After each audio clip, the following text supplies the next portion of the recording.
તો ફેમિલી, તો આ ક્લિપ છે આઠમની, અને આ પટ્ટા વેક્સના જે મને પર્સનલી બહુ ગમે છે. હેર ગ્રોથ તમે જોઈ શકો છો.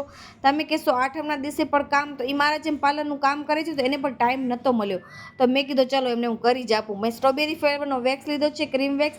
તમે લિપો વેક્સ પણ કરી શકો છો, પણ મારા પાસે જે મારો એરિયો છે ને એમાં વધારે પૂરતો ક્રીમ વેક્સ હાલે છે. લિપો વેક્સ પણ સારું કામ કરે છે. અને બસ પછી એમને નવો ફોન લીધો હતો તો મને એ બતાવતા હતા, મેં કીધું એકદમ બેસ્ટ છે. અને આઠમ રાખી હતી મેં અને પતિદેવે, તો આવું બધું અમે નાસ્તો છે, મીન્સ કે ફરાળ કર્યો. ધીમે ધીમે એસીની આદત થતી જાય છે, પણ ટૂંકમાં સાચું કહું ને તો બહુ જ બફારો થતો હતો આઠમના દિવસે. પછી થોડોક વરસાદ પણ આવ્યો હતો. અને આ બીજા દિવસની ક્લિપ છે સન્ડેની. તો આ પૂરી ને થેપલાને પૂરા તો કરવા પડશે ને. અને ટૂંકમાં હું તમને કહું તો સાતમ આઠમ નીકળી જાય ને પછી મને તો પૂરી થેપલા બહુ જ ભાવે. તમને કેવું લાગે? અને પતિદેવને મેં કીધું કાંઈક ઠંડુ ઠંડુ લઈ આવો ને, તો એ પેપ્સી લઈને આવ્યા. પછી મેં આની અંદર ખારી સિંગ નાખી.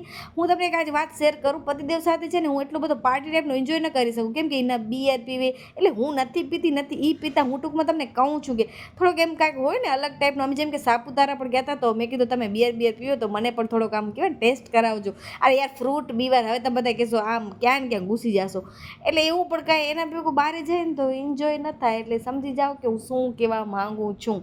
પછી હજી પણ મને કાંઈક ચટપટો ખાવાનું, મતલબ પોપકોર્ન બનાવ્યા, ફટાફટ બની ગયા યાર આજ તો પોપકોર્ન ઘણા ટાઈમ પછી. ના તો તાસરો ભરાઈ પણ ગયો. લ્યો હાલો, અમે બધા પોપકોર્ન એન્જોય કરીએ. અને તમે બધા કમેન્ટ કરો કે પતિદેવ